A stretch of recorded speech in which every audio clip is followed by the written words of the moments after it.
Kerang dan remis juga bisa menghasilkan mutiara. Jadi, tiram bukan satu-satunya jenis moluska yang bisa menghasilkan mutiara. Hai kids, pernah melihat bentuk mutiara?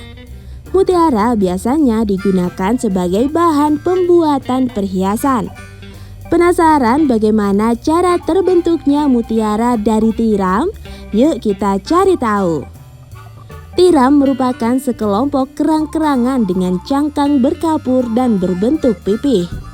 Tiram membentuk mutiara melalui proses biologis dan dapat kita katakan cara tiram dalam melindungi dirinya dari zat asing. Kerang dan remis juga bisa menghasilkan mutiara. Jadi, tiram bukan satu-satunya jenis moluska yang bisa menghasilkan mutiara. Namun, kerang dan remis memang lebih jarang menghasilkan mutiara dibanding tiram. Sebagian besar mutiara diproduksi oleh tiram pada lingkungan air tawar dan air asin. Sebelum kita mengetahui proses mutiara terbentuk, kita cari tahu untuk susunan tubuh dari tiram. Berdasarkan How Stuff Works, tiram merupakan bivalvia, artinya cangkangnya terbuat dari dua bagian atau katup. Katup cangkang disatukan oleh ligamen elastis. Ligamentum ini merupakan tempat katup berkumpul dan biasanya menjaga katup tetap terbuka sehingga tiram bisa makan. Bagian susunan tubuh tiram seperti mulut, perut, jantung, usus, insang, dubur, otot penculik, dan mantel. Seiring bertambahnya ukuran tiram, cangkangnya juga ikut tumbuh. Mantel merupakan organ yang menghasilkan cangkang tiram.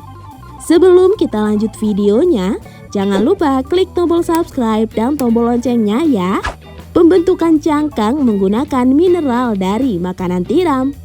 Berdasarkan Life Science, mutiara alami memulai hidupnya dalam cangkang tiram ketika ada sebutir pasir atau sedikit makanan mengambang. Pasir itu akan menyelinap di antara salah satu dari dua cangkang tiram, sejenis moluska, dan lapisan pelindung yang menutupi organ moluska yang disebut mantel.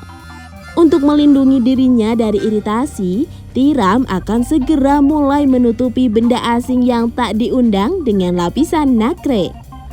Lapisan demi lapisan nacre juga terkenal sebagai induk mutiara, melapisi butiran pasir hingga permata warna-warni terbentuk.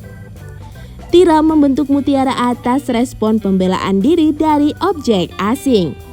Proses pembentukan bermula ketika pasir, parasit, atau material organik lainnya menyusup masuk dari cangkang tiram yang terbuka dan mengenai bagian mantel, lapisan yang melindungi organ dalam tiram. Tubuh tiram pun menganggap objek asing sebagai ancaman dan mantelnya menghasilkan lapisan yang disebut nacre atau ibu mutiara yang menyelubungi objek asing tersebut. Zat nacre terdiri dari kalsium karbonat dalam bentuk mineral aragonit dan kalsit. Sedangkan protein konsin dan perlucin yang membentuk zat konkiolon kurang lebih berfungsi sebagai lem yang merekatkan lapisan-lapisan.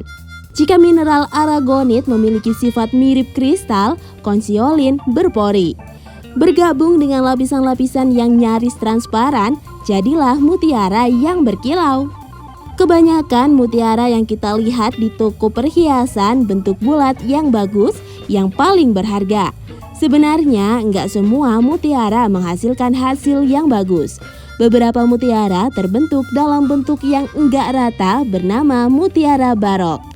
Nah, itulah proses pembentukan mutiara berdasarkan beberapa sumber. Sampai di sini dulu ya videonya.